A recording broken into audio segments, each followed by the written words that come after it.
welcome to another week of Evergreen Speedway Weekly News. We're in Tony's garage with the Carlson dad and son combo of John the Cowboy Carlson and Bryant Carlson here. Talk a little about figure eight racing at Evergreen Speedway.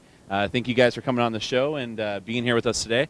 First of all, let's talk about your backgrounds in racing. Bryant, your son getting started, and John, you're kind of a historic name out of Evergreen Speedway and everything there. So maybe give us a background of why you got into racing and what you've done in your racing career.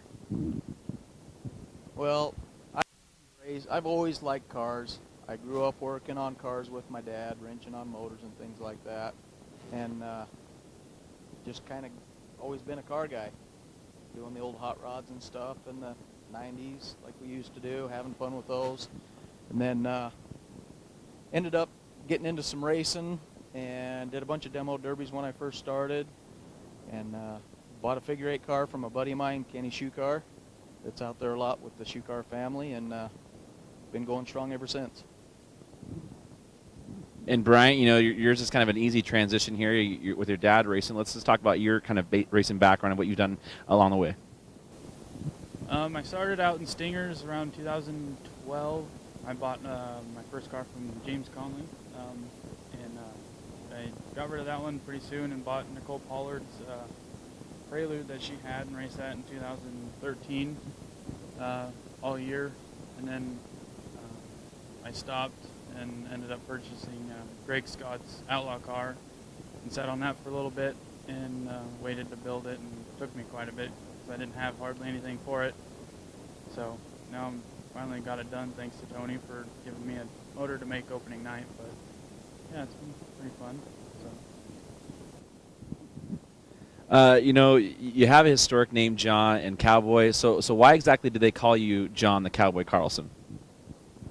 Well, that all started when I moved up here from Utah, which is where I'm from originally, and looking like a cowboy and walking around the halls of Bothell High. For anybody that's been in that school knows what it's like to wear a set of cowboy boots on tile floor. You can hear yourself coming from 4 hallways away with all the squeaky tennis shoes, and people at school just started calling me Cowboy, and it just kind of stuck. When I first started Evergreen Speedway, I heard this rumor that there's a guy when he wins races, he climbs a fence. Come to find out that's the Cowboy climbing the fence. So I haven't seen it happen yet. I'm hoping you win soon here so I can see it happen. But maybe the reason why you climb fences, have you ever fell, and has there ever got like a scary moment climbing the fence at Evergreen Speedway? No, I've never fallen, but the closest I did come was the first time I climbed the fence. I left my helmet on, and I got up to the top part of the fence and how it leans back a little bit. I wasn't sure how high I was. I started to look up to check to see how high I was, and the fence kind of fell backwards, and I could feel it pulling back, and I was like, oh, this isn't a good idea to do it with the helmet. So I started climbing the fence. You start watching all the guys. Everybody starts doing burnouts, which is kind of cool. The crowd loves that kind of stuff. But I got the idea from Tony Stewart when he got his win, I should say, at the Indianapolis 500 that they ran, and he climbed the fence, and that's where I got the idea was from Tony Stewart. Both of you guys are family, father, son. Your first full year racing against each other, and with each other and against each other, however you want to look at it. Maybe talk about how it is for you as a dad to have your son racing against you. Well, it's been kind of a long time waiting. I've been real excited for it. I had some fun this year. The last week and a half was a rough week to get both of our cars out and ready, especially for me because Friday night not having a motor and all that ready to go. But pulled an all-nighter and made it out for Saturday, and the kid was out. He got some practice laps in, and the car was actually doing pretty good for his first time. And Bryant, what's it like for you? Your dad's got quite the history out of Evergreen Speedway to finally be able to race with him and against him in the Outlaw Figure 8 division. Oh man, that's huge. It was. I've always seen him race, so I always thought it'd be fun to actually be able to race with my dad. And I had an opportunity to buy his first championship car back, and I kind of backed out of it because I was like, I didn't really want to race the stock class, just because I had an opportunity to get Greg's car, and I was like, I think it'd be more fun to race with the old man and see what I could do. I mean, pretty big shoes to fill. I mean, he's accomplished a lot. So I don't know. We'll see how this year goes and see what I can do. Let's just say it takes maybe I'm not going to say it takes a different kind of person, but a different mentality to be a figure-8 racer than an oval racer. What is it like for you getting out there every Saturday night, and you're not going in around the circle, you're going to figure-8 and going into that intersection? What's a mentality as a figure-8 racer when you go into that intersection every weekend? Well, you really got to pay attention to what you're doing. You can't be scared to charge that intersection. And I think one of the biggest things is you can't be afraid to get hit. If you're afraid to get hit and you're worried about playing a game of chicken with cars, then it ain't for you, but it's a lot of fun. Same question for you, Brian. It's different. It takes a little bit to get used to, and trusting the other person to make sure you guys are both going to charge it at the same time and check up at the right time. But yeah, you just, like Dad said, you can't be afraid to get hit or wreck your own car or make a mistake and something happens. You both have been racing for a little while now. Both of you maybe have a moment that sticks out as far as your racing career, that big race win or that special moment. What has it been? Oh, man, I've got quite a few. It's hard to narrow them all down to just maybe one. Some people like it. I used to have a roof on my roof used to have a roof flap on it. And one main event I won, I climbed up on there and my foot slipped off and went right through the hatch, right in front of the grandstand. So that was pretty cool. You know, that's one of them. I remember one time I was coming out of the pits for a heat race and lost my whole right side axle and tire came out. I had no idea why that happened, and that was kind of funny too, because in some blooper reels or whatever, they played you picked a fine time to leave me loose wheel on that one. I'd have to say the one moment that sticks out in me was probably my third race in Stingers, and I was coming out of the north, and they had a big old group of cars coming. I was on the outside, and I knew I wasn't going to make it, and I saw Lance O'Grain running a red CRX, and I was like, I ain't going to charge it with him in the leader, so I stopped, and I heard this car come barreling by me, and I look at Lance, and Lance grabs his belts, and he takes a big old hit in the passenger door, and I put her in first gear and just mosey on by, and that was probably one of the bigger moments. And probably actually doing my first hit in the intersection with Matt Somerville.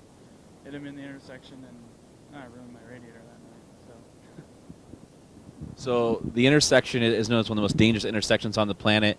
So what has been your worst hit or crash in the intersection? Oh, man, I can think not just one particular, but I'd have to go with probably three that were really good ones. The first year I got my car, my old car, it was 2004. I was running second place behind Steve Peters and ran the intersection with Rob Weldon and got hit in the passenger side of the door. That one was pretty rough. I had a lot of people were worried about me and the car because of the way that car looked compared to all the other cars back then, but got it fixed and came back out, but it took a while. Then there was one night, this was, I forgot what year it was, probably 2010 or something. I hit Doug Delfell in the intersection. He took a penalty, pulled in the far corner, the opposite corner that Troy does all of our flagging on, and I came off the north turn, our left-hander, and checking the intersection, and I never seen Doug, and I hit him straight in the driver door coming off the turn, and walking around the whole night, the rest of the night, rubbing my tail end, wondering why it hurt so bad, and somebody told me that when I hit Doug, the back end of my car came up off the ground about 4 feet. And then I think actually, that one hurt pretty good. Then the one probably, definitely a top three for sure. Me and Steve Cox, we had a real good one. He caught me in the driver's side, right in the back end. My support bars and stuff are in the car. Hit me on the driver's side, and I've got a support bar and a rib cage for my seat. Well, the impact cracked a couple of ribs. And that hurt. That one hurt.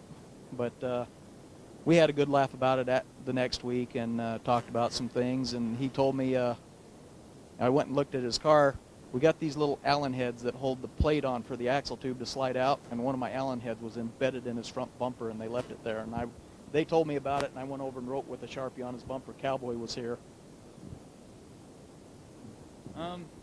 I don't think I got hit, but I think I hit Matt once or twice.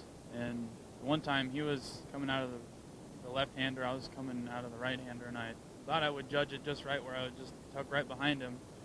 Well, I hooked his right rear quarter panel and picked up his tire up off the ground and set him up pretty good to enter the right-hander.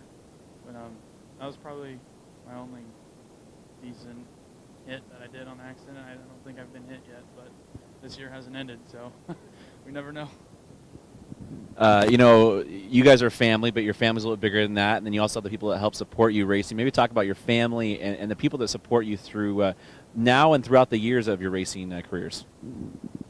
Well, I got my girlfriend, Mahala, that puts up with me quite a bit, and I let her know in advance about the racing stuff, and she's grinning and bearing it. She enjoys coming out most nights, but there are some nights where things get pretty rough when I get cars not working right, And what driver doesn't get a little bit mad and upset when the car's not working right and things aren't going good?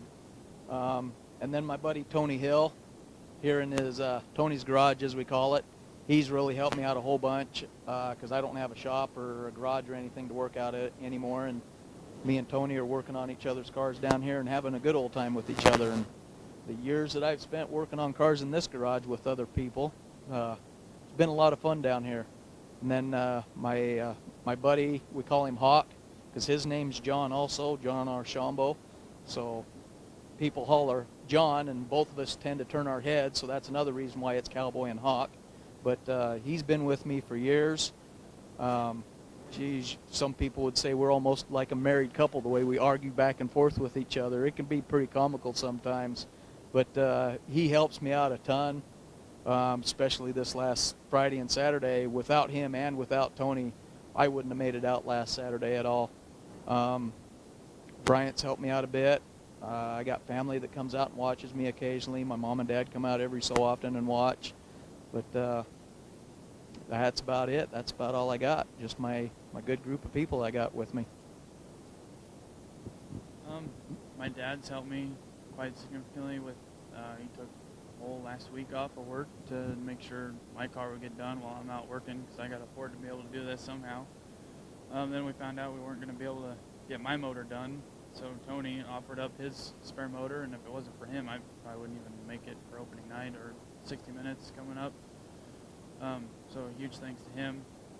My girlfriend helps me out quite a bit. She puts up with my attitudes, my fits, my late nights, and everything. My dad, it's starting here now. I forgot to mention little Trini. Oh, She helps yeah. clean the car. She comes out and cleans. I had the Gunnarsons put a body on my car. Zach's helped me with, Zach Larson's helped me with parts and the rear end, and just there's a lot of people. And Hawk, he spent long nights to get my car tuned up and running and making sure that's good. And then he comes over here and spends another eight hours working over here. So I did forget to throw in a couple other names. I got Quentin Borison this year that I've teamed up with his car, and another guy, John Zarensky, JZ Motorsports, that did a little bit of work on the car, put a roof on it for me too. Special thanks for those guys especially. Without that car from Quentin, I'd be in my old car and we'd still be kicking their tail ends and having fun, but this ride's going to be a fast ride. All right, well, thank you guys both for having us out here and getting a little bit better. We even have the shop cat here to... There's a couple around here, but we hope to see you guys out there. We hope to see you climbing the fence soon in the figure eights. Outlaw figure eight division, you got Bryant Carlson and John Carlson, the dad-son combo. You can see them out there racing the Outlaw figure eight division. Go to evergreenspeedway.com for the full schedule of events. For Jeremy Anders, this is Evergreen Speedway Weekly News. We'll see you next time.